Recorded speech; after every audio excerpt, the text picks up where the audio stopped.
लाच घेताना पकडला आदर्श तलाठी। शासनाचा आदर्श तलाठी पुरस्कार प्राप्त तलाठीच लाच घेताना रंगेहात सापडला आहे। या प्रकाराची सांगली जिल्ह्यात जोरदार चर्चा सुरू आहे।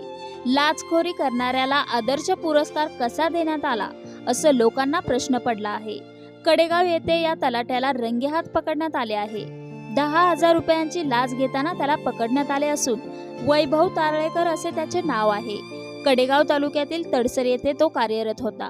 शेत जमिनीची नोंद घालून 7/12 उतारा देण्यासाठी तलाठी तारळेकर याने शेतकऱ्याकडे 10,000 रुपयांची लाच मागितली होती।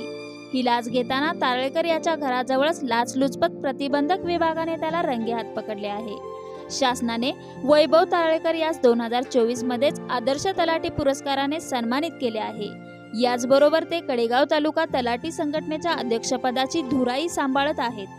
संघटनेच्या तालुका अध्यक्षपदावरील आदर्श तलाट्यानेच लाच घेतल्याच्या या प्रकारामुळे सांगली जिल्ह्यात खळबळ उडाली आहे।